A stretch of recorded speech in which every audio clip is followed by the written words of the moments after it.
معذور है लेकिन मजबूर नहीं. نوم مې جان علم دی بیا باشین کول نه پاتې کېږم. 15 کالو په عمر کې ما ته اوس په هغه وخت کې د ډاکټرانو دا د 77-78 خبره ده. هغو زموږ نه دغه وکړو، هغه د انجکشن ولګاوه، هغه انجکشن وکړو ریاکشن، بس د هغې نه وروسته پوه شوې که نه زه معذوره شوم. بیا دنیا علاجونه موږ وکړل خو سمه ځای ونه کړله.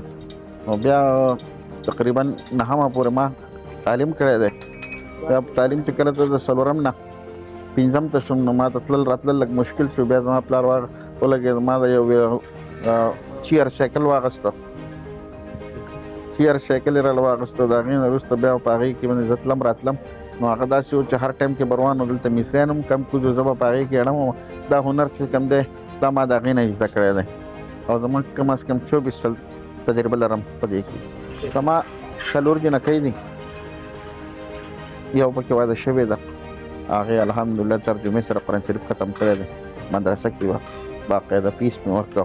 هغه وخت کې 3,500 روپۍ 3.5 کاله ما فیس ورکړی دی او هغې تعلیم ما دغه ځای ته رسولی. بیا د هغې نه وروسته هغه واده شوې ده. بیا مې ورپسې دا مشر زوی دی، واده مې هم وس کړی دی خو مزه یې نه ده کړې. که ونه شوه نو ما ویل راځه دا هنر دی دا یې زده کړه. بیا 3م نمبر کې دا یو دی، دی اوس په بټخیله کې په مدرسه کې سبق وایي او تقریبا 4-5 میاشتې شو چې راغلی دی. اوس چوټي ده، اوس یو هفته چوټي راوړې ده، سبا به بیا ځي د خیره.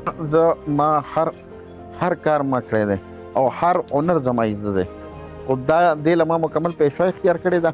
او نور هنر چې کوم دی که نه هغه داسې شوی دی چې یاره کم څیز مونږ ته ضرورت وي نو هغه مونږ پخپله کوو. چې کوم دی ته زه رسم هغې له زه کور ته مصري یا ویرنګ والا یا بل څوک دا زه نه راولم، هغه زه پخپله کوم. ځي اصل کې خبره دا ده که نه ځي چې داسې حالات الله لا نه دي پیدا کړي چې زما وروڼه او خویندې او ما ته لاس ونیسي یا زه هغو ته لاس ونیسم.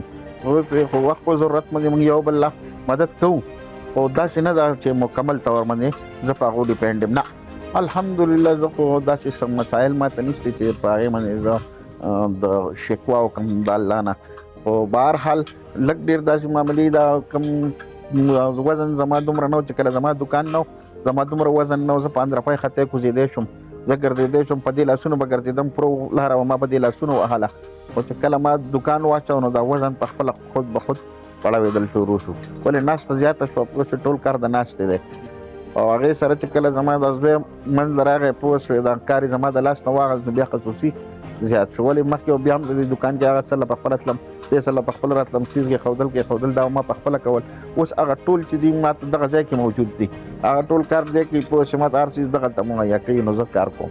زه یو خبر به تاسو ته وکړم، په 2007 کې دا موټر سایکل ما د کراچۍ نه راویسته او د دې په دې ماډګاډۍ له پاسه لیکلي چې معذور ہے لیکن مجبور نہیں. دا ټول کارونه کولی شي چې څه د هغه زړه غواړي هغه کېږي، خو کله چې د هغه زړه د ده سره معذوره شو دی بیا هېڅ هم نشي کولی. او داسې لازمي نه ده چې یو سړی دې معذوره وي او هغه دې سوال کوي، نه هغه 20 کارونه نور هم کولی شي.